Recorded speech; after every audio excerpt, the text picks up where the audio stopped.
ശബരിമലയിൽ ഗുരുതരമായ സുരക്ഷാ വീഴ്ച. സന്നിധാനത്ത് ക്ഷേത്രത്തിന്റെ മുകളിലൂടെ സൈനിക ഹെലികോപ്റ്റർ പറന്നു.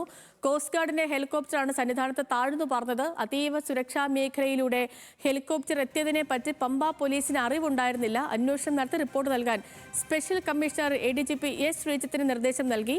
അന്തരീക്ഷ മേഘാവൃതമായപ്പോൾ ദിശ മാറി സഞ്ചരിച്ചതാണെന്നാണ് കോസ്റ്റ് ഗാർഡിന്റെ വിശദീകരണം. ശ്രീരാജ് വിവരങ്ങളുണ്ട്. ശ്രീരാജ് പറഞ്ഞ പോലെ തന്നെ വലിയൊരു സുരക്ഷാ വീഴ്ചയാണ്.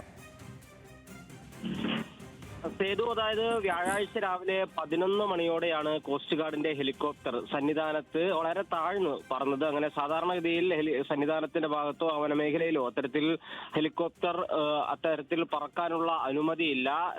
അതീവ സുരക്ഷാ മേഖലയിലൂടെ ഹെലികോപ്റ്റർ പറന്നതിനെ പറ്റി ഏതെങ്കിലും തരത്തിലുള്ള വിവരം ആ പോലീസ് സ്റ്റേഷൻ പരിധിയിൽ, പമ്പ പോലീസ് സ്റ്റേഷൻ പരിധിയിലുള്ള പോലീസ് ഉദ്യോഗസ്ഥർക്കും ഉണ്ടായിരുന്നില്ല. എന്നാൽ കോസ്റ്റ് ഗാർഡ് ഇതിൽ ഒരു വിശദീകരണമായി പറയുന്നത് ഏതെങ്കിലും ഓപ്പറേഷന്റെ ഭാഗമായി ഒരു ഹെലികോപ്റ്റർ സന്നിധാനത്തിന് മുകളിലൂടെ പറന്നതല്ല, പകരം അന്തരീക്ഷം മേഘാവൃതപ്പോൾ ദിശ മാറി സഞ്ചരിച്ചതാണ്. റഡാർ സംവിധാനത്തിലല്ല ഹെലികോപ്റ്റർ സഞ്ചരിച്ചത് എന്നൊരു വിശദീകരണവും അവരുടെ ഭാഗത്തു നിന്നും ഉണ്ടാകുന്നുണ്ട്. പൂർണ്ണമായി ഗ്ലാസ് കൊണ്ട് മറച്ച ഹെലികോപ്റ്റർ മുന്നിലുള്ള കാഴ്ചകൾ കണ്ട് മാത്രമാണ് സഞ്ചരിക്കുന്നത് എന്ന തരത്തിലുള്ള ഒരു വിശദീകരണമാണ് എന്തായാലും അവരുടെ ഭാഗത്തു നിന്നും വരുന്നത്. പക്ഷേ ഈ സന്നിധാനത്തിന് മുകളിലൂടെ അല്ലെങ്കിൽ ആ വനമേഖലയിലൂടെ ഹെലികോപ്റ്റർ ഉൾപ്പെടെയുള്ളവ പറത്താൻ പാടില്ല എന്ന നിർദ്ദേശം നേരത്തെ തന്നെ ഉള്ളതായിരുന്നു. എന്തായാലും ഹൈക്കോടതി നിയോഗിച്ച സ്പെഷ്യൽ കമ്മീഷണറായ R ജയകൃഷ്ണന്റെ നിർദ്ദേശത്തിലാണ് ഈ ഇത്തരത്തിൽ ഒരു നടപടിയിലേക്ക് അല്ലെങ്കിൽ അതിന്റെ അന്വേഷണം നടത്തി റിപ്പോർട്ട് നൽകുന്ന നടപടിയിലേക്ക് ഇപ്പോൾ കടന്നിട്ടുള്ളത്. സേതു.